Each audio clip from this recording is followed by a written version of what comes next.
Hi everyone, ಎಲ್ಲರಿಗೂ ನಮಸ್ಕಾರ. ಕರ್ನಾಟಕ ರುಚಿಗೆ ಸ್ವಾಗತ. ನಾನಿವತ್ತು ಕರಾಚಿ ಹಲ್ವಾ ಮಾಡೋದು ತೋರಿಸ್ತಾ ಇದ್ದೀನಿ. ಇದು ನೋಡಿ, ಈ ಥರ ಇರುತ್ತೆ. ತುಂಬ ಟೇಸ್ಟಿಯಾಗಿರುತ್ತೆ, ತುಂಬ ರುಚಿಯಾಗಿರುತ್ತೆ. ಇದನ್ನು ನಾವು ಬಾಂಬೆ ಹಲ್ವಾ ಅಂತ ಕರಿತೀವಿ. ಕೇರಳದಲ್ಲಿ ತುಂಬ ಫೇಮಸ್ ಇದು, ಕೇರಳ ಹಲ್ವಾ ಅಂತ ಕರಿತೀವಿ. ದೀಪಾವಳಿಗೆ ಸ್ಪೆಷಲ್ ಡಿಶ್ ಅಂತಲೇ ಹೇಳ್ಬೋದು. ನಾನಿಲ್ಲಿ ಒಂದು ಪ್ಯಾನ್ ಇಟ್ಕೊಂಡಿದ್ದೀನಿ. ಈ ಪ್ಯಾನ್ಗೆ 1 ಕಪ್ನಷ್ಟು ಸಕ್ಕರೆ ತೊಗೊಂಡ್ರೆ 1 ಕಪ್ನಷ್ಟು ನಾನಿಲ್ಲಿ ಈ ಥರ ಕಪ್ಪಲ್ಲಿ ತೊಗೊಂಡಿದ್ದೀನಿ. ನೀವು ಯಾವ ಕಪ್ಪಲ್ಲಿ ತೊಗೊತೀರೋ 1 ಕಪ್ಪಷ್ಟು ಸಕ್ಕರೆಗೆ 1 ಕಪ್ಪಷ್ಟು ಕಾರ್ನ್ಫ್ಲೋರ್. ಇದು ಕಾರ್ನ್ಫ್ಲೋರಲ್ಲೂ ಮಾಡ್ಬೋದು, ಕಸ್ಟರ್ಡ್ ಪೌಡರಲ್ಲೂ ಮಾಡ್ಬೋದು. ನಾನಿವತ್ತು ಕಾರ್ನ್ಫ್ಲೋರಲ್ಲಿ ಮಾಡ್ತಾಯಿದ್ದೀನಿ. ನೋಡಿ, ಅದೇ ಕಪ್ನಲ್ಲಿ 1 ಕಪ್ನಷ್ಟು ಸಕ್ಕರೆ ತೊಗೊಂಡಿದ್ದೀನಿ. ಇದನ್ನು ಹಾಕೊಳ್ಳೋಣ. 1 ಕಪ್ಪಷ್ಟು ಸಕ್ಕರೆಗೆ 1 ಕಪ್ನಷ್ಟು ನೀರು ಹಾಕೋಬೇಕು. ಇದನ್ನು ಸಕ್ಕರೆ ಕರ್ಗೋವರೆಗೂ ನಾವು ಕುದಿಸ್ಕೊಳ್ಳೋಣ. ತುಂಬ ಇದೇನು ಎಳೆ ಪಾಕ ಆ ಥರ ಎಲ್ಲ ಏನು ಬರೋದು ಬೇಡ. ಸಕ್ಕರೆ ಕರ್ಗೋವರೆಗೂ ಆದರೆ ಸಾಕು. ನೋಡಿ, ನಾನೊಂದು ಬೌಲ್ ತೊಗೊಂಡಿದ್ದೀನಿ. ಈ ಬೌಲ್ಗೆ ಈ ಕಾರ್ನ್ಫ್ಲೋರ್ ಹಾಕ್ಕೊಂಡು 1 ಕಪ್ ಕಾರ್ನ್ಫ್ಲೋರ್ಗೆ 1.5 ಕಪ್ನಷ್ಟು ನೀರು ಹಾಕ್ಕೊಂಡು ಮಿಕ್ಸ್ ಮಾಡ್ಕೋಬೇಕು. ಈ ಕಾರ್ನ್ಫ್ಲೋರ್ ಏನು ನಿಮಗೆ ಬೇರೆ ಹಿಟ್ಟು ಥರ ಗಂಟು ಕಟ್ಟೋದಿಲ್ಲ. ನೀವು ಹಾಕಿ ಒಂದು ಸ್ವಲ್ಪ ತಳದಲ್ಲಿ ಟೈಟಾಗಿ ಕುತ್ತಿರೋಂಗೆ ಅನಿಸುತ್ತೆ. ಮಿಕ್ಸ್ ಮಾಡಿದ್ಮೇಲೆ ಸರಿ ಹೋಗ್ಬಿಡುತ್ತೆ.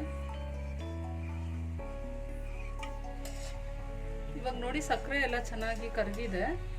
ಇವಾಗ ನಾನೊಂದು 2 ಸ್ಪೂನಷ್ಟು ಕೊಬ್ಬರಿ ಎಣ್ಣೆ ಹಾಕ್ಕೊತಿದ್ದೀನಿ. ನಿಮಗೆ ಕೊಬ್ಬರಿ ಎಣ್ಣೆ ಬೇಡ ಅಂದರೆ ತುಪ್ಪನೂ ಹಾಕ್ಕೋಬೋದು. ನಾನಿಲ್ಲಿ ತುಪ್ಪ ಮತ್ತು ಕೊಬ್ಬರಿ ಎಣ್ಣೆ 2 ಹಾಕಿ ಮಾಡ್ತಿದ್ದೀನಿ. ಈ ಕೊಬ್ಬರಿ ಎಣ್ಣೆ ಹಾಕೋದ್ರಿಂದ ಆರೋಗ್ಯಕ್ಕೂ ಒಳ್ಳೆಯದು, ಮತ್ತು ನಮಗೆ ಆ ಕೇರಳ ಟೇಸ್ಟ್ ಬರುತ್ತೆ. ಕೇರಳದವ್ರು ಬರೀ ಕೊಬ್ಬರಿ ಎಣ್ಣೆಯಿಂದನೇ ಮಾಡಿರ್ತಾರೆ, ಆ ಟೇಸ್ಟ್ ಬರುತ್ತೆ ಇದು. ನಾನಿಲ್ಲಿ 3 ಸ್ಪೂನಷ್ಟು ಕೊಬ್ಬರಿ ಎಣ್ಣೆ ಹಾಕ್ಕೊಂಡಿದ್ದೀನಿ.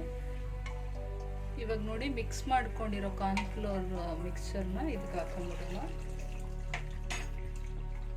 ಇದನ್ನು ಹಾಕ್ಕೊಂಡ್ಮೇಲೆ ನೀವು ಹುಷಾರಾಗಿ ತಿರ್ಗಿಸ್ಕೊತಾನೆ ಇರಬೇಕು. ಫ್ಲೇಮ್ ಕಮ್ಮಿ ಮಾಡಿಕೊಂಡು, ಇಲ್ಲಾಂದರೆ ಏನಾಗುತ್ತೆ, ಒಂಥರ ಗಂಟು ಥರ ಆಗಿಬಿಡುತ್ತೆ. ಆ ಗಂಟು ಥರ ಆದ್ರೂ ಅದು ಬೇಯ್ತಾ ಏನಾಗುತ್ತೆ, ಅದೆಲ್ಲ ಬಿಟ್ಕೊಳ್ಳುತ್ತೆ. ಆದ್ರೂ ತಿರ್ಗಿಸ್ತಾನೆ ಇರಿ. ಇದು ಸುಮಾರು ಟೈಮ್ ತಗೊಳುತ್ತೆ. ಆಲ್ಮೋಸ್ಟ್ ಒಂದು 35 to 40 ಮಿನಿಟ್ಸ್ ತಗೊಳುತ್ತೆ ಇದು. ಇನಿಷಿಯಲ್ ಸ್ಟೇಜಲ್ಲಿ ಇದನ್ನು ಸ್ವಲ್ಪ ಹೈ ಫ್ಲೇಮೇ ಇಟ್ಕೊಳ್ಳೋಣ. ಸ್ವಲ್ಪ ಅದಿನ್ನೇನು ಗಂಟು ಕಟ್ಟುತ್ತೆ ಅಂತ ಅನ್ನೋವಾಗ ಸ್ವಲ್ಪ ಫ್ಲೇಮ್ ಕಮ್ಮಿ ಮಾಡ್ಕೊಳ್ಳೋಣ. ಇದನ್ನು ನೀವು ಕೊಬ್ಬರಿ ಎಣ್ಣೆ ಹಾಕಿ ಮಾಡಿ ನೋಡಿ, ತುಂಬ ಚೆನ್ನಾಗಿರುತ್ತೆ ಇದು. ಆ ಘಮನೇ ತುಂಬ ಚೆನ್ನಾಗಿ ಬರುತ್ತೆ. ಆದರೆ ಕೊಬ್ಬರಿ ಎಣ್ಣೆ ನೀವು ಯೂಸ್ ಮಾಡೋದು ಒಳ್ಳೆ ಪ್ಯೂರ್ ಆಗಿರಬೇಕು. ನೋಡಿ, ಇವಾಗ ಗಟ್ಟಿ ಆಗ್ತಾ ಇದೆ, ಬೇಗ ಗಟ್ಟಿ ಆಗಿಬಿಡುತ್ತೆ ಇದು. ಆದರೆ ಇದು ಒಂದು ಹಲ್ವಾ ಕನ್ಸಿಸ್ಟೆನ್ಸಿ, ಅಂದರೆ ನಮಗದು ಒಂಥರ ಕಚ್ಚಿದ್ರೆ ಒಂಥರ ಲಬ್ಬದ ಥರ ಬರುತ್ತೆ ನೋಡಿ. ಆ ಕನ್ಸಿಸ್ಟೆನ್ಸಿ ಬರೋದಕ್ಕೆ ಇದು ಟೈಮ್ ತೊಗೊಳುತ್ತೆ ಸ್ವಲ್ಪ ಅಷ್ಟೇ. ಅದರಲ್ಲೂ ನಾವು ಫಸ್ಟೇ ಕೊಬ್ಬರಿ ಎಣ್ಣೆ ಅಥವಾ ತುಪ್ಪ ಹಾಕ್ಬಿಟ್ರೆ ನಮ್ಗೆ ಇದು ಗಂಟೆ ಆಗಲ್ಲ, ಚೆನ್ನಾಗಿ ಬರುತ್ತೆ ಇದು. ನೋಡಿ, ಎಷ್ಟು ಗ್ಲಾಸಿಯಾಗಿ ಎಷ್ಟು ಚೆನ್ನಾಗಿ ಬಂದಿದೆ. ಇದಕ್ಕೆ ಬೇಕಿದ್ರೆ ನೀವು ಕಲರ್ ಸೇರಿಸ್ಕೋಬೋದು, ಫುಡ್ ಕಲರು. ಇಲ್ಲಾಂದರೆ ಈ ವೈಟ್ ಕಲರಲ್ಲೇ ಮಾಡ್ಕೋಬೋದು. ನಾನು ಇವಾಗ ಫ್ಲೇಮ್ ಕಮ್ಮಿ ಮಾಡಿದ್ದೀನಿ. ಇವಾಗ ನಾವು ಇದಕ್ಕೆ ಒಂದೊಂದೇ ಸ್ಪೂನ್ ತುಪ್ಪನ ಸೇರಿಸ್ತಾ ಹೋಗ್ಬೇಕು. ಈ ಸ್ಟೇಜಿಗೆ ಬಂದಮೇಲೆ ಇದನ್ನೇನು ನೀವು ತಿರುಗಿಸ್ತಾನೆ ಇರಬೇಕು ಅಂತ ಏನಿಲ್ಲ, 1 ನಿಮಿಷ ಕೈ ಬಿಟ್ಟರು ಆಗುತ್ತೆ.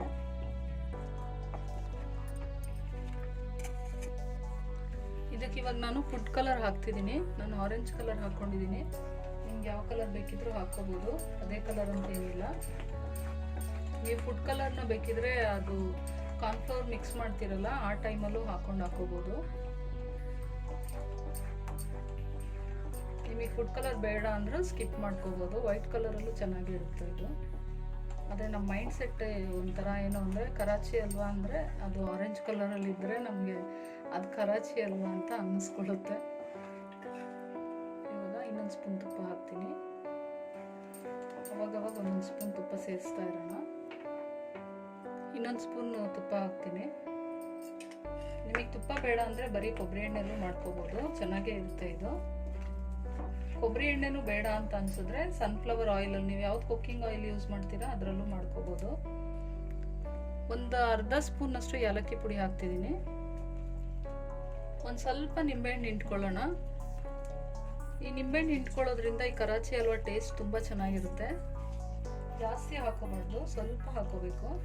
ಒಂದು ಅರ್ಧ ಸ್ಪೂನ್ಗಿಂತ ಕಡಿಮೆ ಹಾಕೊಂಡಿದ್ದೀನಿ ನಾನು. ನೋಡಿ, ಇವಾಗ ಸ್ವಲ್ಪ ಪ್ಯಾನ್ ಬಿಡ್ತಾ ಬಂದಿದೆ. ಇನ್ನೂ ಒಂದು 10-15 ನಿಮಿಷ ತಗೊಳುತ್ತೆ. ಇವಾಗ ಇನ್ನೊಂದು ಸ್ಪೂನ್ ತುಪ್ಪ ಹಾಕೊಳ್ಳೋಣ.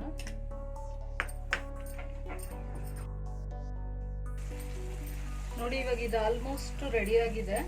ಇನ್ನೊಂದು 5 ನಿಮಿಷಕ್ಕೆ ಈ ಕರಾಚಿ ಹಲ್ವಾ ರೆಡಿ ಆಗುತ್ತೆ. ನೀವು ನೋಡ್ಬೋದು ಇಲ್ಲಿ ಎಲ್ಲೂ ಒಂದು ಕಡೆನೂ ನಿಂತ್ಕೊತಾ ಇಲ್ಲ, ಎಲ್ಲ ಒಟ್ಟಿಗೆ ಸೇರುತ್ತೆ. ಈ ಥರ ಆದಾಗ ಹಲ್ವಾ ರೆಡಿ ಆಗಿದೆ ಅಂತ. ನಾವು ಇದು ತಿರುಗಿಸೋದು ಅಷ್ಟೇ, ಈ ಥರ ಮಧ್ಯೆ ಸ್ಪೂನ್ ಹಾಕಿ ಈ ಥರ ರೌಂಡ್ ರೌಂಡ್ ರೌಂಡ್ ರೌಂಡ್ ಮಾಡ್ಕೋಬೇಕು. ಅವಾಗ ಈಸಿಯಾಗಿ ತಿರುಗಿಸ್ಕೋಬೋದು. ನಾವು ಈ ಥರ ತಿರುಗಿಸ್ತೀವಿ ಅಂತ ಹೋದರೆ ಕಷ್ಟ ಆಗುತ್ತೆ ಅದು. ಇದಕ್ಕೆ ನೀವು ಯಾವ ಥರನಾದರೂ ಡ್ರೈ ಫ್ರೂಟ್ ಹಾಕೋಬೋದು. ದ್ರಾಕ್ಷಿ ಹಾಕೋಬೇಡಿ, ಚೆನ್ನಾಗಿರಲ್ಲ. ಮತ್ತು ಕೊಬ್ಬರಿನ ನೀವು ತುಪ್ಪದಲ್ಲಿ ಹುರಿದ್ಬಿಟ್ಟು ಬೇಕಾದರೂ ಹಾಕೋಬೋದು, ಅದು ಚೆನ್ನಾಗಿರುತ್ತೆ. ನಾನಿಲ್ಲಿ ಬಾದಾಮಿ ಮತ್ತು ಗೋಡಂಬಿನ ಸಣ್ಣದಾಗಿ ಕಟ್ ಮಾಡೋದು ಹಾಕೊತಿದ್ದೀನಿ. ಮತ್ತು ಕರ್ಬೂಜ ಬೀಜನೂ ಹಾಕೊತಿದ್ದೀನಿ.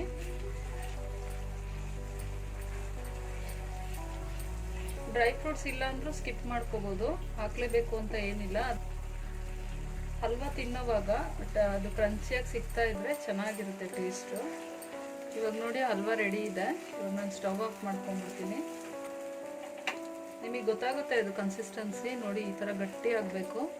ಮತ್ತು ನಾವು ಯಾವ ಕಡೆ ತಿರುಗಿಸಿದ್ರು ಅದು ಒಂದೇ ಕಡೆ ಬರುತ್ತೆ. ಇವಾಗ ಹಲ್ವಾ ರೆಡಿ ಇದೆ ಅಂತ. ನೀವು ಬೇಗ ತೆಗೆದ್ಬಿಟ್ರೆ ಅದು ನಿಮ್ಗೊಂಥರ ಆ ಲಬ್ಬರ್ ಥರ ಒಂದು ಟೆಕ್ಸ್ಚರ್ ಬರುತ್ತೆ ನೋಡಿ, ಆ ಥರ ಬರಲ್ಲ. ಅದು ಸಾಫ್ಟಾಗಿರುತ್ತೆ. ಈ ಸ್ಕ್ವೇರ್ ಥರ ಒಂದು ಮೋಲ್ಡ್ಗೆ ನಿಮ್ಮ ಹತ್ರ ಯಾವುದಿದ್ರೂ ಪರವಾಗಿಲ್ಲ, ಇಲ್ಲಾಂದರೆ ಸ್ಟೀಲ್ ಬಟ್ಲಲ್ಲೂ ಹಾಕ್ಕೋಬೋದು. ಇದಕ್ಕೆ ತುಪ್ಪದಲ್ಲಿ ಗ್ರೀಸ್ ಮಾಡ್ಕೊಂಡಿದ್ದೀನಿ.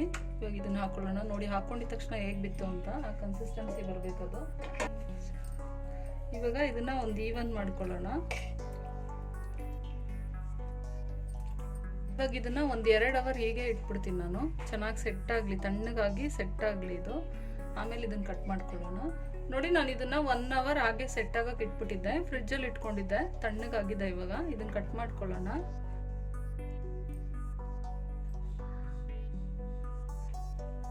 ನೋಡಿ ಎಷ್ಟು ಚೆನ್ನಾಗಿ ಬಂದಿದೆ ಕರಾಚಿ ಹಲ್ವಾ.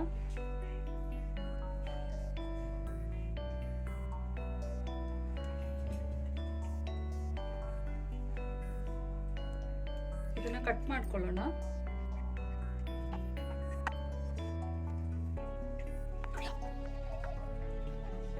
ಇದಕ್ಕೆ ಡ್ರೈ ಫ್ರೂಟ್ಸ್ ಹಾಕಿರೋದ್ರಿಂದ ಈ ಕಟ್ ಮಾಡೋವಾಗ ಸೆಂಟ್ರಲ್ ಅದು ಸಿಗುತ್ತೆ, ಹುಷಾರಾಗಿ ಕಟ್ ಮಾಡ್ಕೋಬೇಕು.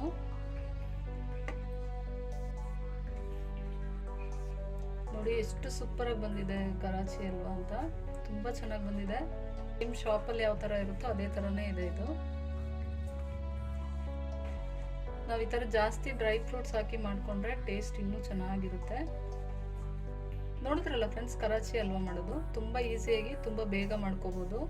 ಒಂದು 40 ಮಿನಿಟ್ಸ್ಗೆಲ್ಲ ನಾನು ರೆಡಿ ಮಾಡಿದ್ದೀನಿ. ಟೇಸ್ಟು ಅಷ್ಟೇ ತುಂಬ ಚೆನ್ನಾಗಿರುತ್ತೆ. ಈ ಹಬ್ಬಕ್ಕೆ ಇದನ್ನು ನೀವು ಟ್ರೈ ಮಾಡ್ಬೋದು ಮನೆಯಲ್ಲಿ. ಈ ರೆಸಿಪಿ ನಿಮ್ಗೆ ಇಷ್ಟ ಆಯಿತು ಅಂತ ಅಂದ್ಕೊಂಡಿದ್ದೀನಿ. ಇಷ್ಟ ಆಗಿದ್ರೆ ಲೈಕ್ ಬಟನ್ ಮೇಲೆ ಕ್ಲಿಕ್ ಮಾಡಿ, ಕಾಮೆಂಟ್ಸ್ ಮಾಡಿ ತಿಳಿಸಿ ನನಗೆ.